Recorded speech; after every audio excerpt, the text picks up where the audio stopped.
beaucoup de mes patients se sont retrouvés personnes ressources dans leur famille, parce qu'eux, ils avaient déjà les outils en poche sur comment faire face à l'anxiété, comment faire face au stress, à l'insomnie, comment s'ajuster quand tout ne peut pas être fait dans l'immédiat, comment accompagner peut-être des personnes, on va dire, qui n'avaient pas cette étiquette psy ou des suivis psy de leur famille qui, tout d'un coup, voyaient leur vie chamboulée par la pandémie.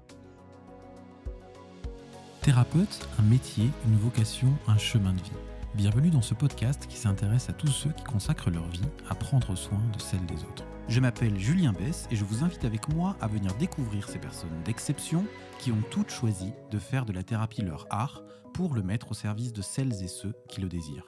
Dans cet épisode, je vous présente Susanna André, qui est psychiatre, psychothérapeute, thérapeute familiale, plutôt orientée du côté systémique, et elle nous parle de son parcours et de sa vision de la psychiatrie contemporaine, et vous allez voir, c'était vraiment une découverte passionnante. Et on commence tout de suite par la première question que je lui ai posée, qui avait rapport avec les raisons qui l'ont conduit vers son métier de psychiatre. Je pense que j'ai toujours pensé, toujours voulu faire médecine, depuis aussi long que je m'en souvienne.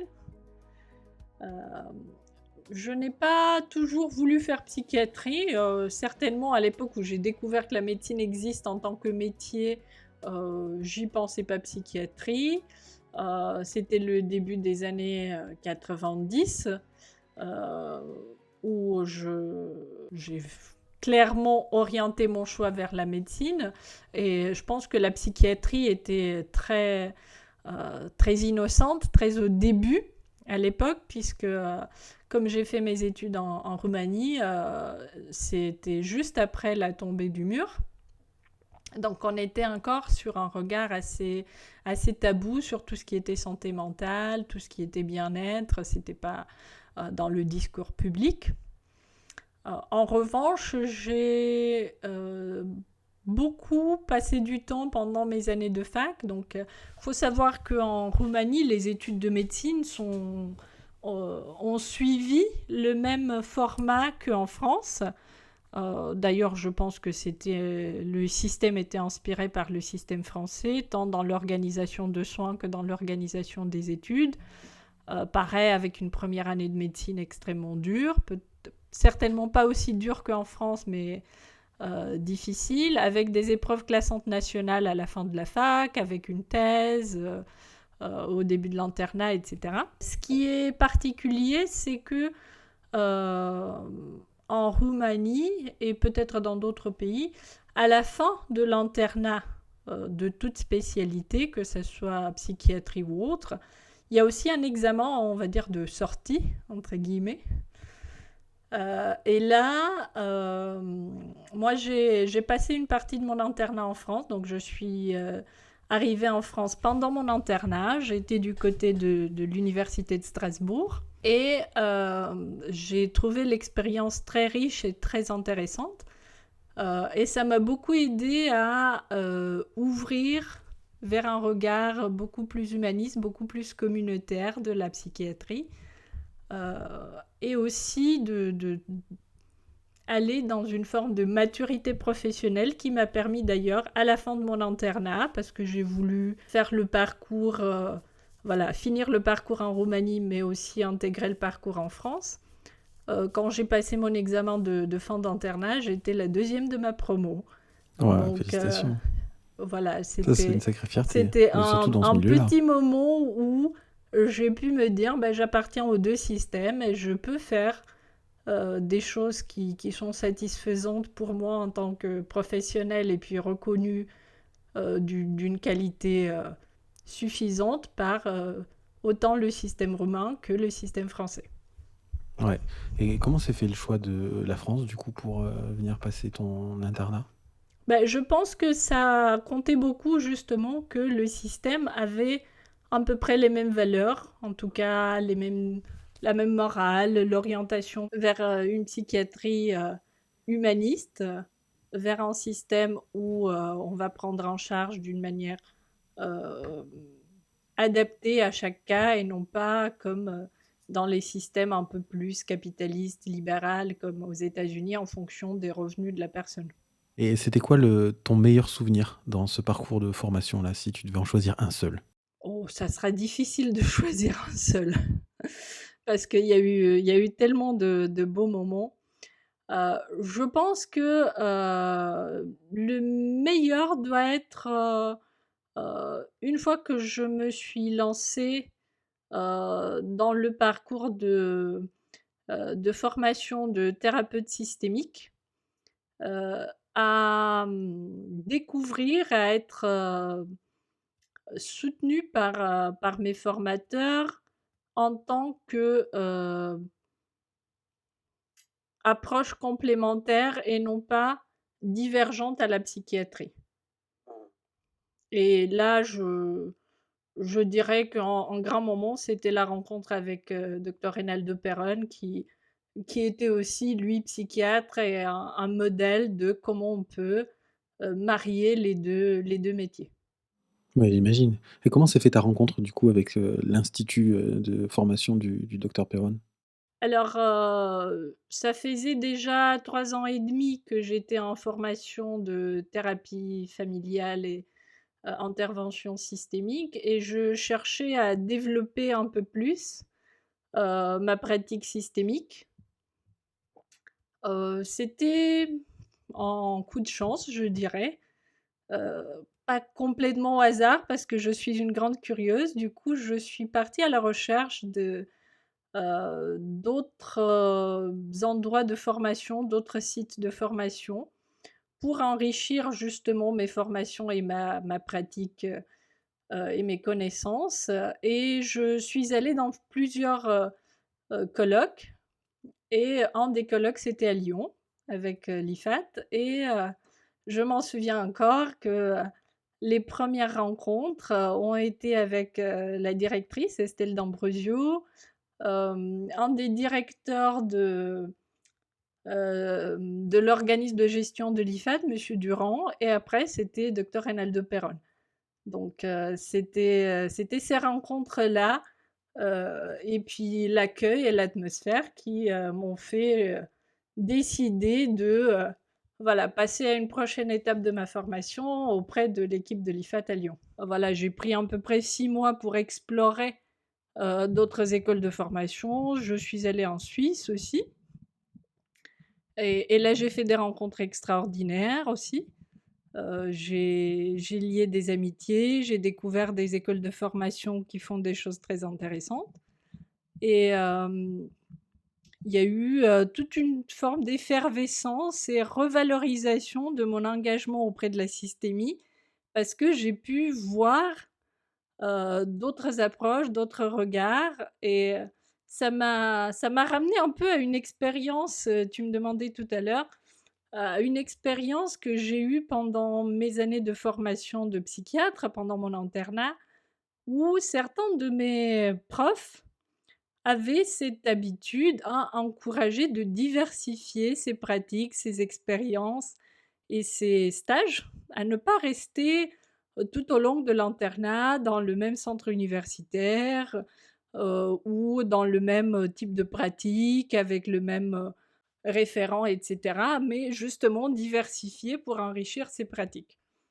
Et là, je me suis dit, mais en fait, dans la psychothérapie, c'est pareil.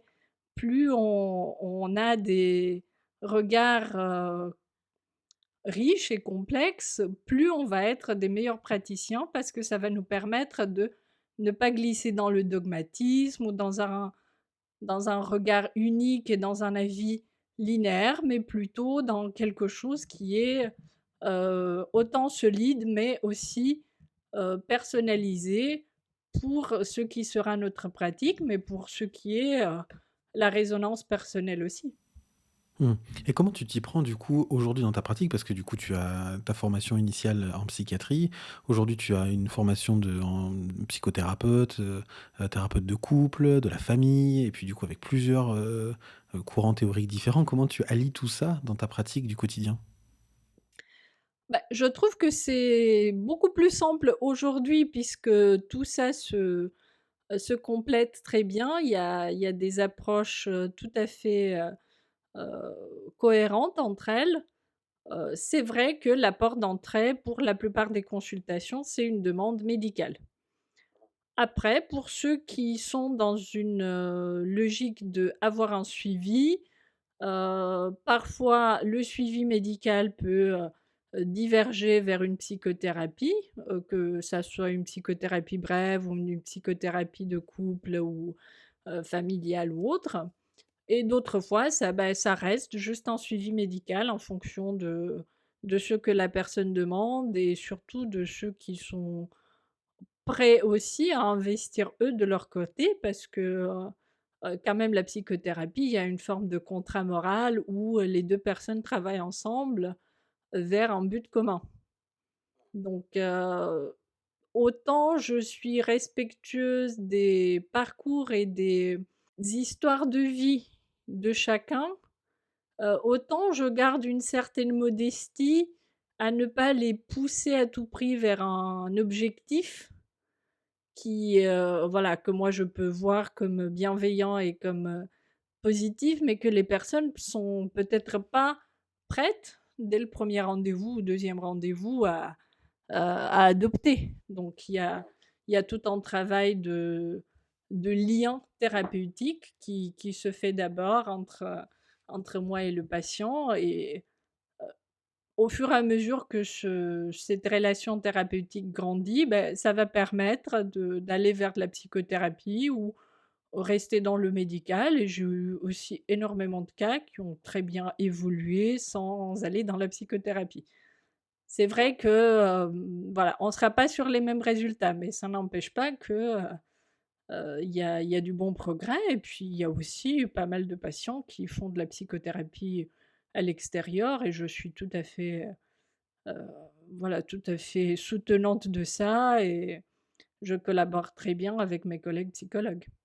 Oui, j'imagine que le fait d'avoir, toi, cette affinité-là avec la psychothérapie, ça doit faciliter énormément la communication avec les partenaires, qui exercent la psychothérapie auprès d'un patient que tu peux avoir?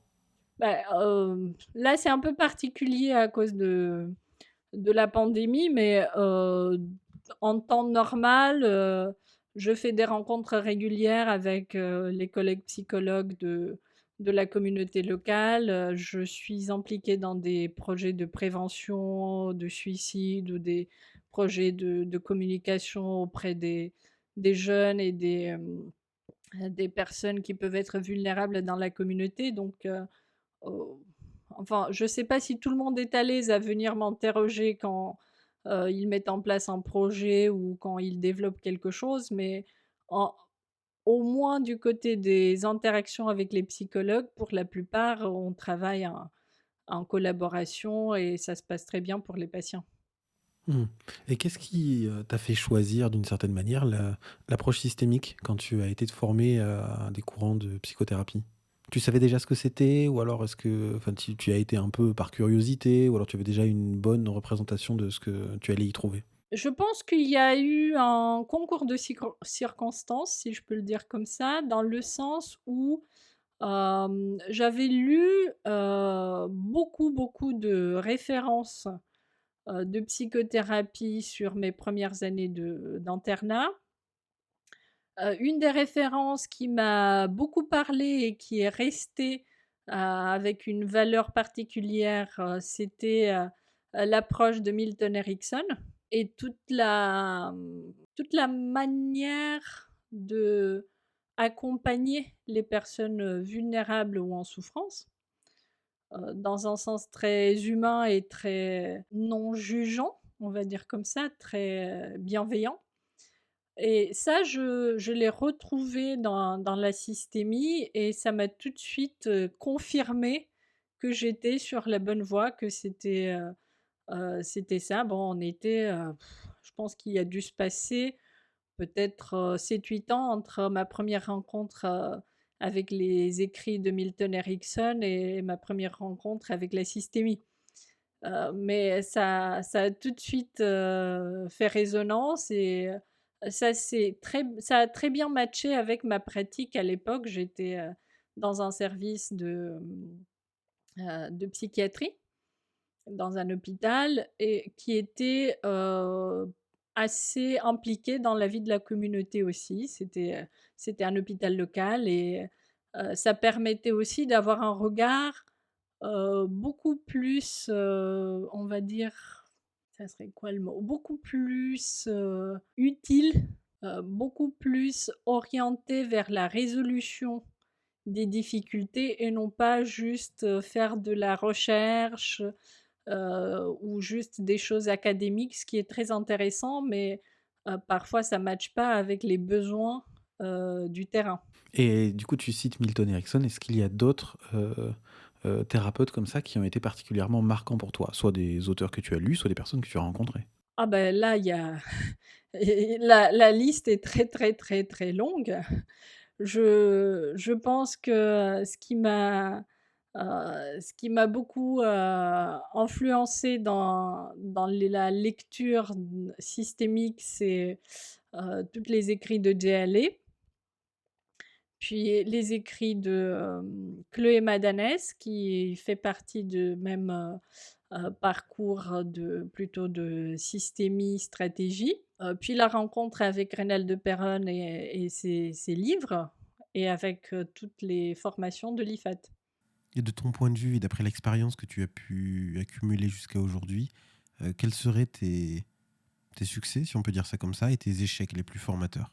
Bah, si je serais à commencer par les échecs formateurs qui se sont transformés, on va dire, en étape de autograndissement, c'est peut-être les divers moments où, j'ai changé d'équipe, où j'ai changé d'orientation dans les hôpitaux où j'ai travaillé, quand j'étais, sur mon parcours d'assistant spécialiste, je travaillais à la fois dans un service, d'admission et dans un service de réinsertion, hem, dans la communauté des personnes lourdement atteintes, et ça a été, toujours avec un peu de brutalité que j'ai changé d'équipe, sans avoir nécessairement le sentiment de quelque chose de achevé, dans l'équipe que je quittais avant de partir ailleurs.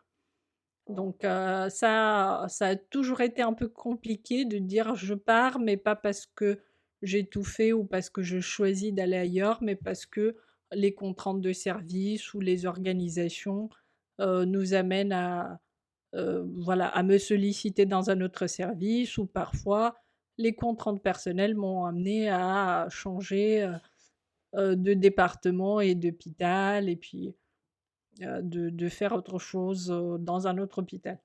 Là, j'ai fait un peu, bon, peut-être pas tous les services, mais j'ai fait aussi de la psychiatrie de liaison. J'ai fait aussi des services, d'hôpital de semaine et cetera. Donc, une pratique assez, complexe. Je regarde maintenant en arrière sur ces 10 années donc de pratique en tant que psychiatre, on va dire, autonome. Heu, Ce qui a été le plus valorisant, c'était les échanges et les rencontres avec les patients eux-mêmes, que j'ai peut-être vus autrement depuis que je suis en cabinet libéral parce que le rythme n'est pas le même. Je Et puis les relations sont beaucoup plus, personnalisées que dans une institution où autant moi je suis un des psychiatres, des nombreux psychiatres qu'un patient bipolaire peut voir dans sa vie, autant un psychiatre va avoir tendance, plus à être, regardé comme, un numéro de dossier ou comme un cas à suivre et moins comme une personne en souffrance. C'est pas moi plus que quelqu'un d'autre, c'est le système qui nous met dans cette machine un peu industrielle et c'est une des raisons pour lesquelles j'ai préféré aller vers du libéral. Tu as l'impression que tu rencontres beaucoup plus les gens dans ce cadre-là, quoi, ou que la rencontre est plus signifiante? La rencontre a une autre valeur humaine, je trouve. En tout cas, moi, je donne une autre valeur aux rencontres humaines que je fais au cabinet ou même dans mon job de coordinatrice, j'arrive, j'ai suffisamment liberté et d'autorité déléguées par les institutions aujourd'hui pour imprégner de un peu plus de humanité les accompagnements. Ce qui me revient là, mais c'est un regard subjectif du moment, c'est le moment où j'ai été recontactée par un ancien patient de il y a 7 ou 8 ans, avec lequel j'ai fait un accompagnement plutôt bref dans un service de centre médico-psychologique ambulatoire, donc après une hospitalisation, et qui m'a recontacté cette année pour me tenir au courant un peu de son évolution personnelle et du fait qu'il a ouvert une association de père aidance.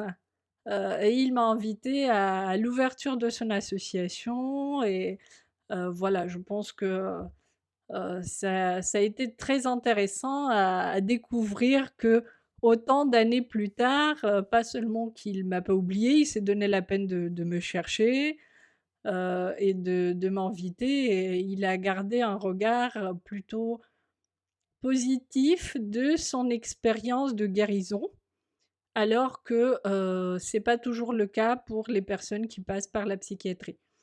Des fois, c'est voilà, c'est juste la sortie de la souffrance et ils sont heureux et il y a ouf, un soulagement de voilà, de pouvoir oublier l'expérience de la psychiatrie, mais ça reste quand même très très rare pour ceux qui passent par la psychiatrie publique qu'ils gardent un souvenir de voilà, de changements révolutionnaires.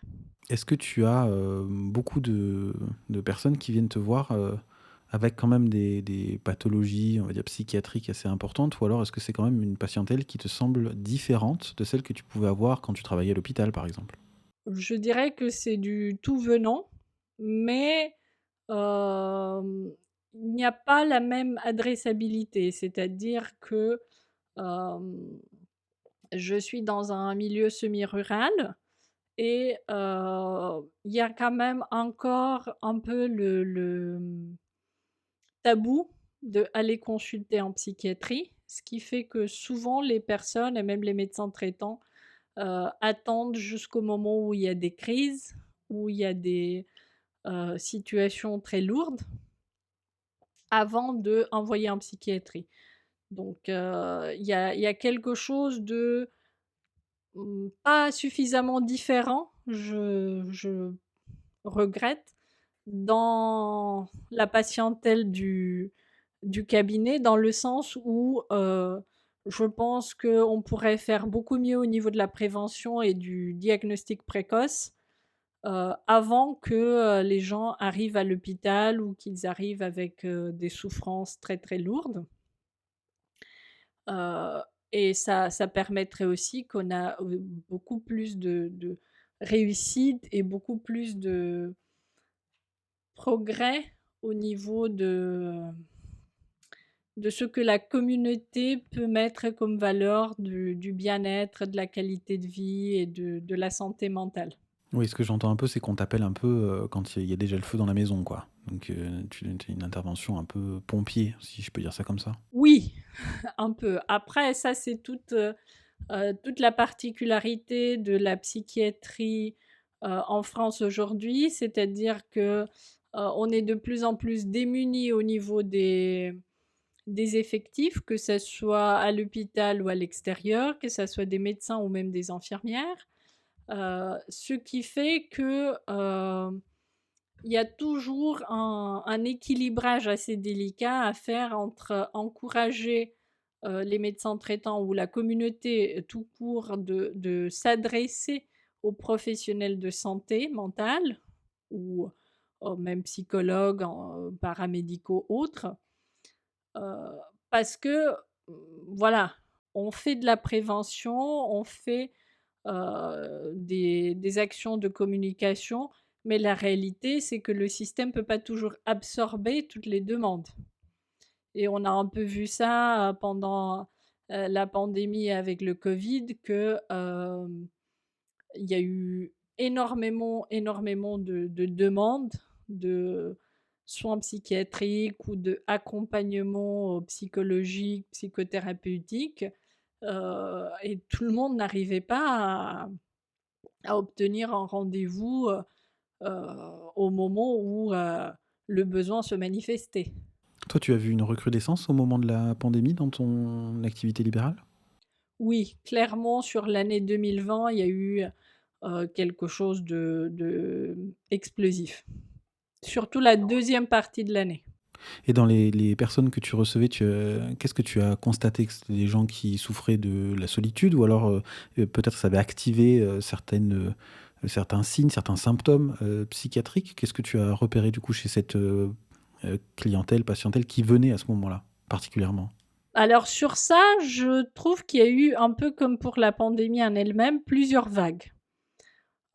C'est-à-dire que, sur la première vague de la pandémie, moi j'ai pas remarqué, des choses dramatiques, sauf quelques cas particuliers, heu, au niveau de ma patientèle. Dans la logique où ils ont réussi même à m'épater, avec leurs compétences de faire face à la première vague, au premier confinement, aux premières périodes voilà, de distanciation sociale et tout ça. Beaucoup de mes patients se sont retrouvés personnes ressources dans leur famille, parce qu'eux, ils avaient déjà les outils en poche sur comment faire face à l'anxiété, comment faire face au stress, à l'insomnie, comment s'ajuster quand tout, ne peut pas être fait dans l'immédiat, comment accompagner peut-être des personnes, on va dire, qui n'avaient pas cette étiquette psy ou des suivis psy de leur famille qui, tout d'un coup, voyaient leur vie, chamboulée par la pandémie. Donc ça, c'était impressionnant et j'étais en admiration devant beaucoup de mes patients, sur leurs compétences à faire face à la première vague. Après, ce qui s'est passé, c'est qu'au fur et à mesure que, cette situation sanitaire est devenue, de plus en plus sérieuse, de plus en plus inquiétante et maintenant on voit bien que c'est en train de se prolonger sur, voilà, sur un état qui dure déjà depuis bientôt 2 ans. Il y a eu un épuisement de toutes ces ressources-là et aussi un épuisement des ressources, familiales, des ressources de la communauté et puis, éventuellement aussi les ressources de l'État au niveau des hôpitaux, au niveau des services, au niveau des, même des aides, sociales, des aides au logement et tout un tas de choses comme ça qui, quand même n'ont pas pu être portées au long terme autant que sur le début de l'année 2020. Et toi, du coup, dans cette, je sais pas si tu l'appellerais comme ça, cette double casquette aujourd'hui que tu as entre ton métier de psychiatre et ton métier de psychothérapeute, comment est-ce que tu jongles? Notamment, ce qui m'intéresse, c'est au niveau de l'utilisation pharmacologique, des traitements médicamenteux, puisque tu as, plusieurs manières d'appréhender les problèmes. Aujourd'hui, tu peux, toi, en tant que psychiatre, prescrire des médicaments. Comment est-ce que tu gères ce truc-là dans la pratique avec les patients? Je sais pas si j'ai tendance à moins utiliser. Ce qui est clair, c'est que, j'ai moins besoin d'adresser, les patients vers des collègues psychologues, parce qu'à partir du moment où il y a un bon lien thérapeutique qui s'établit avec moi et que le patient, il a une demande de psychothérapie, heu, pour la plupart d'entre eux, ils trouvent beaucoup plus confortable de faire ça avec moi. Et ça leur évite aussi à devoir choisir d'une manière clivée, assez artificielle, s'ils font un suivi avec le psychiatre parce qu'ils ont besoin d'un médicament ou ils font un suivi avec le psychologue parce qu'ils ont besoin de parler. Et du coup, cette semaine, je vais voir le psychologue parce que je parle, mais peut-être que je dors mal, alors peut-être que j'ai mal fait, j'aurais dû aller voir le psychiatre. Donc, ça c'est quand même une grande économie d'énergie pour les patients à ne plus avoir à calculer à l'avance qui je vais aller voir. Et même, Pour moi, c'est une richesse dans le sens où je peux les observer à travers diverses moments, diverses saisons, diverses challenges dans leur vie, sur comment ils réagissent et leur permettre justement de faire des ponts vers la guérison pour certains, quand ils sortent de la dépression, quand ils sortent d'un trouble anxieux de longue date, etc. Et les valoriser comme personne tout entière et non pas juste en tant que psychologue ou juste en tant que médecin, mais voilà, avec le doute que peut-être il y a eu des zones d'ombre où on ne s'est pas préoccupé de regarder. Il y a quelque chose de beaucoup plus riche dans le regard et rassurant par cette richesse parce qu'on est sûr qu'on n'est pas passé à côté des choses. Ouais, j'imagine que ça doit être vraiment quelque chose de très apprécié par tes patients. Le fait que tu puisses répondre sur plusieurs, domaines, et que du coup, ils vont pouvoir se baser sur la confiance qu'ils ont établie avec toi, sur l'alliance thérapeutique qu'ils ont établie avec toi et que toi, tu vas pouvoir répondre en utilisant ce qui leur correspond le mieux, quoi. Ça fait partie des différences qui peuvent être amenées par un accompagnement de psychiatre. Après, ça dépend aussi du profil de chaque patient. Il y a des patients qui préfèrent avoir un espace un peu plus intime et un peu plus nourri, euh, on va dire, avec un psychologue qui va séparer ça de tous les aspects médicaux, de tous les aspects un peu plus pragmatiques, je ne sais pas, comme par exemple les arrêts de travail ou des affaires comme ça. Euh, il y a des patients aussi pour lesquels j'ai eu quelquefois des échecs. Ce n'était pas possible de faire les deux parce que quand on arrivait à un point, je pense à une dame qui avait une soixantaine d'années, elle était jeune retraitée, et quand on arrivait à un point difficile sur la troisième séance de psychothérapie et que elle avait besoin de mobiliser, de mettre autre chose en action, elle a carrément fait un faux mouvement en abandonnant aussi le suivi médical alors qu'elle en avait besoin des deux. Du coup, ça n'a pas été un échec dans le sens où elle a arrêté toutes les suivis.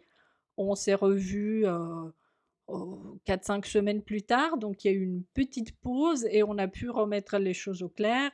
Et on a pu se dire qu'en fait, à elle, ça convenait pas l'idée qu'elle va faire tout avec la même personne parce que elle avait un fonctionnement du tout ou rien qui justement nécessitait de mettre en place d'autres stratégies plutôt à faire voilà, de manière complémentaire et que la psychologue faisait son travail et que peu importe ce qui arrivait, ça ne mettait pas en danger son suivi médical. Et si je te pose une question un peu plus, personnelle, tournée vers l'avenir, c'est quoi les prochaines étapes pour toi? Ou si tu regardes vers l'avenir, qu'est-ce que tu aimerais, accomplir d'autre? Je pense que je suis sur la voie qui me convient très bien, mais ça pourrait aller beaucoup plus loin dans le sens où, pour moi, l'orientation de la psychiatrie vers la psychothérapie m'a amené à développer beaucoup plus tout ce qui est les stratégies de prévention et de détection précoce autant des maladies, mais aussi des risques psychosociaux. Je suis impliquée dans des projets de prévention de harcèlement. J'ai été très investie dans des recherches et des présentations sur le burn-out, des choses comme ça.